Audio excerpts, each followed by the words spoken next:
Salamu zetu za dhati ziende kuwafikie ni wapenzi watazamaji wa Kibenge TV popote mlipo.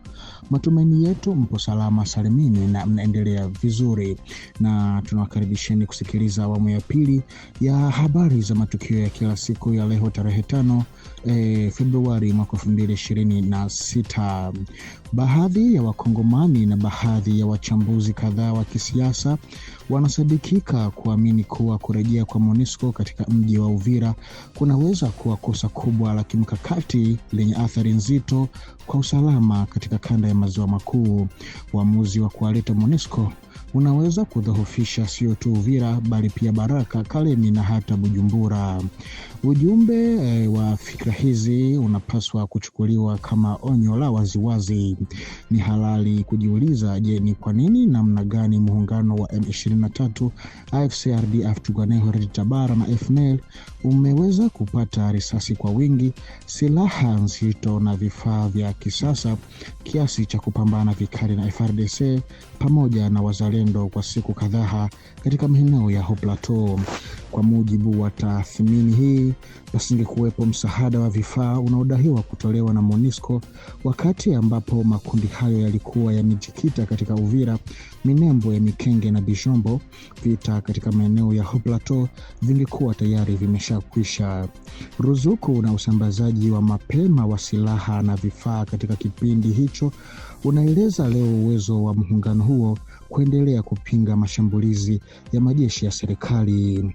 Kwa hiyo kukubali kurejeshwa kwa MONUSCO mjini Uvira na katika maeneo ya Haut Plateau za maeneo ya Fizi, Uvira na Mwenga, kwa mtazamo huu ni sawa na kufunga njia ya kuenea kwa vita hadi katika upande wa ni sawa na kufungua njia ya kuenea kwa vita hadi katika upande wa Grand Katanga katika miezi ijayo.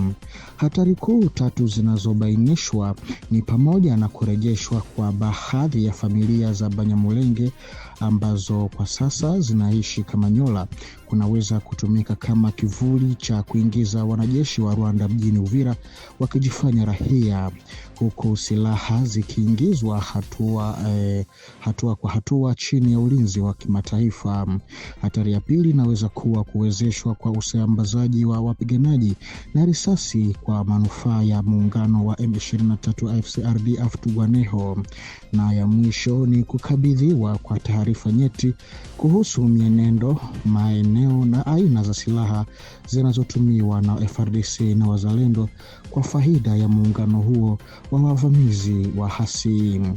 Hadi sasa Uvira iko chini ya udhibiti wa muungano wa majeshi ya serikali na inaendelea kuwa katika hali ya usalama wa kiasi.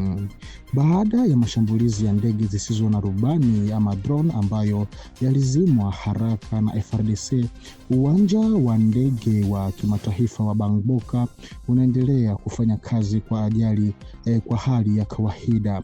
Serikali ya mkoa imethibitisha hilo kufuatia ziara ya ukaguzi iliyofanywa hiyo jana Jumatano tarehe 4 Februari na Gavana Paulin Ndongolia Lebabonga.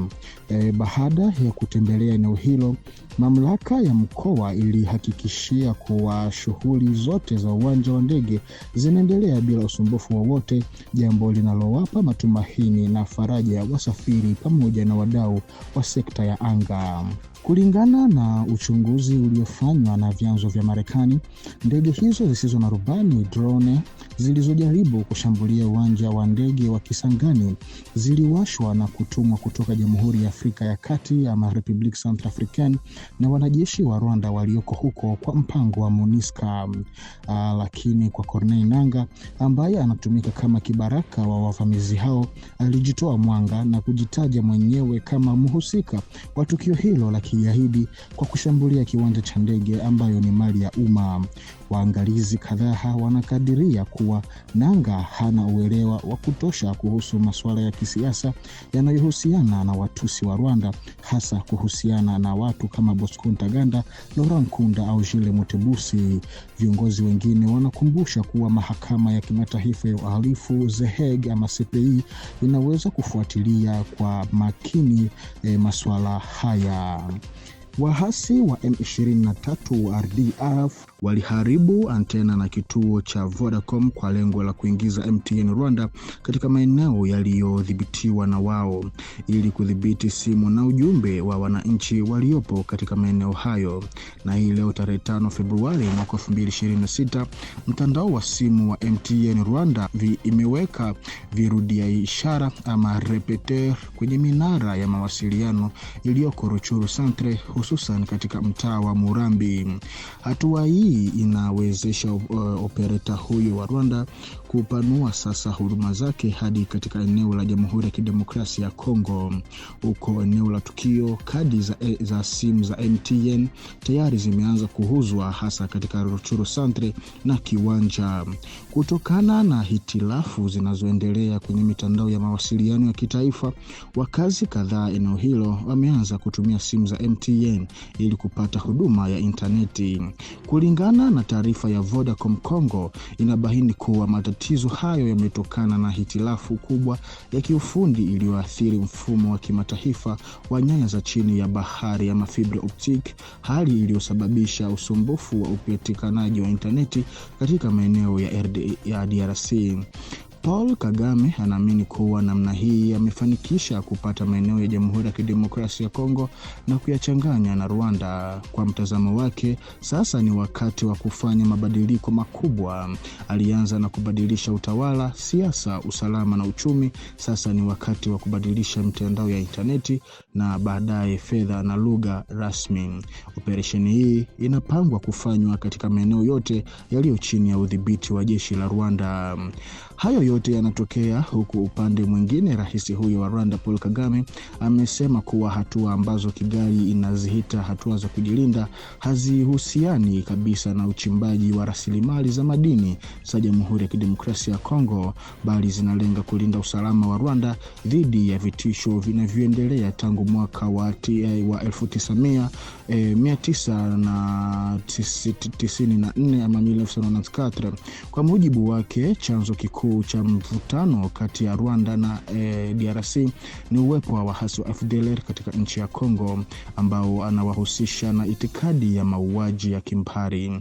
Paul Kagame anadai kuwa makundi hayo ya waasi yanaendelea kutoa vitisho vya moja kwa moja dhidi ya Rwanda, vikikumbusha machungu ya vurugu za zamani. Anakanusha madai kwamba Kigali inaingilia mambo ya DRC kwa lengo la kujipatia madini au kupanua eneo lake. Rais huyo wa Rwanda pia analalamikia kile anachokiona kama kupuuzwa kwa tatizo la FDLR na jumuiya ya kimataifa, hasa pale baadhi ya wadau wanapotaja umri mkubwa wa baadhi ya wanachama hao wa FDLR.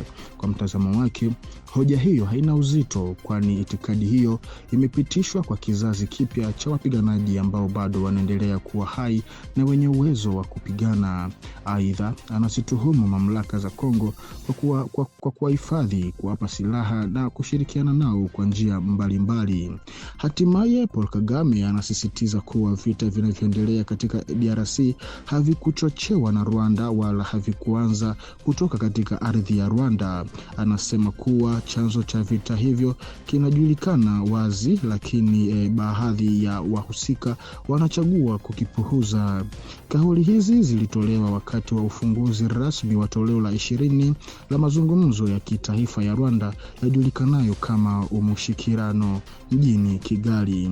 Rais huyo ameongea wazi kuwepo kwa wanajeshi wa Rwanda nchini DRC huko ni mwaka mmoja sasa baada ya kumwambia mwandishi wa CNN Africa kwamba hakuwa na uhakika kuhusu uwepo wa wanajeshi wa Rwanda katika Jamhuri ya Kidemokrasia ya Kongo. Rais Paul Kagame amerejea kauli hiyo ili kufafanua sababu zake.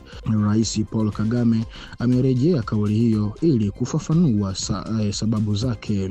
Anaeleza kuwa kwa mtazamo wa kitaalamu halikuwa jibu ambalo alipaswa kutoa, huku akisisitiza kuwa halikumweka katika hatari ya kufikishwa mahakamani. Wakati huo kiongozi huyo wa Rwanda anasema kuwa Jamhuri ya Kidemokrasia ya Kongo inapaswa kwanza kabisa kubeba jukumu la matatizo yake yenyewe. Na kwa taarifa hii, mpenzi mtazamaji wa Kibenge TV, ndiko ambako tunakwenda kuweka nukta kwa awamu ya pili ya habari za matukio ya kila siku. Baki nasi hapa kwenye channel yetu ili uzidi kuhabarika zaidi. Tukutane kwa majaliwa.